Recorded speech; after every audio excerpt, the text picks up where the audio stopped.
ইন্ডিয়ার 50% লোকের টয়লেট নাই। আরে যে দেশের মানুষ এখনো টয়লেট নাই, টয়লেট করা শেখেনি, খারাপ কথা বললে তার পায়খানা নাই, তাই আপনাকে দেখাচ্ছে কি যে আপনাকে বেস্ত বানা দিবে। আচ্ছা, এই ছাগলের যুক্তি অনুযায়ী মানে আমাদের ভারতবর্ষে নাকি অর্ধেক মানুষের কাছে বাথরুম নেই। তো আমি বলতে চাই এই ছাগলকে, এই যে ভারতীয় ভিসা সেন্টারের বাইরে এত লম্বা লাইন লেগে আছে ভারতীয় ভিসা নেওয়ার জন্য, এরা তাহলে ভারতবর্ষে কি করতে আসছে?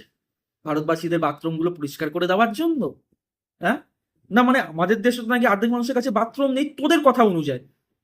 তার মানে যত ছাগলগুলো ভিসা সেন্টারের বাইরে দাঁড়িয়ে আছে এরা সব ভারতবর্ষে আসছে, তার মানে বাথরুম পরিষ্কার করার জন্য, তাই তো?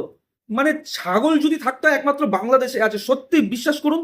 আর এই ছাগলের ভিডিওতে লাইক আর কমেন্টে ভর্তি। মানে কোন লেভেলের ছাগল থাকে বাংলাদেশে, মানে এই ব্যক্তিদের না দেখলে, এদের কমেন্ট বক্সগুলো না দেখলে বোঝা যায় না। আর আমি সমস্ত মানে ভারতীয় বন্ধুদের কাছে বলতে চাইবো, ভারত সরকার হচ্ছে এদের জন্য ভিসা চালু করে দিয়েছে, এরা ভারতে শীঘ্রই আসছে।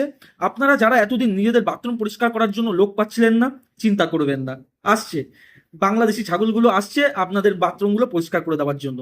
আর পারলে আপনাদের আশেপাশে যেই সমস্ত কুকুর ছানাগুলো রাস্তাঘাটে বাথরুমগুলো করে না, ওই মলমূত্রগুলোকে না, এই মালগুলোকে দিয়ে একটু পরিষ্কার করিয়ে নেবেন, হাতে 100 টাকা গুঁজে দেবেন, দেখবেন হাসতে হাসতে পরিষ্কার করে দেবে। কারণ কি জানেন তো, আমি না শুনেছি বাংলাদেশে খুব খারাপ পরিস্থিতি, কাজ মাজ নেই, মালগুলো খেতে পেতে পায় না, ঠিক আছে, মানে লোকের ঘাট দিয়ে চুরি চামারি করে এরকম ভাবে খাচ্ছে। এসব দেখে আমাদের ভারত সরকারের খুব করুণা হয়েছে, মালগুলোর প্রতি খুব দয়া হয়েছে। তো ভারত সরকারও চিন্তা করলো যে এদের যুক্তি অনুযায়ী ভারতবাসীদের কাছে বাথরুম নেই, যেখানে সেখানে ভারতবাসীরা মলমূত্র ত্যাগ করে, তা একটা কাজ করি, এদেরও তো দেশে আকাল পড়েছে, একদম খেতে পায় না, মানে জঙ্গল মাল, জাহিল মাল, তাহলে এদেরকে ভিসাটা দিয়েই দিই। এরা ভারতে ভিসা নিয়ে আসবে, একটু চিকিৎসা না একটু করাবে, একটু চিকিৎসার বিনিময়ে না একটু বাথরুমগুলো পরিষ্কার করে দেবে লোকে, কি তাতে সমস্যা আছে? তাই জন্য ভারতীয় সরকার এদের জন্য ভিসা ওপেন করে দিয়েছে। দেখুন না আপনারা, ভিসা সেন্টারের বাইরে লাইন দেখুন, ভর্তি লাইন, এরা সব ভারতে আসবে বাথরুম পরিষ্কার করার জন্য, তাই জন্য এত লাইন, ভাবতে পারছেন?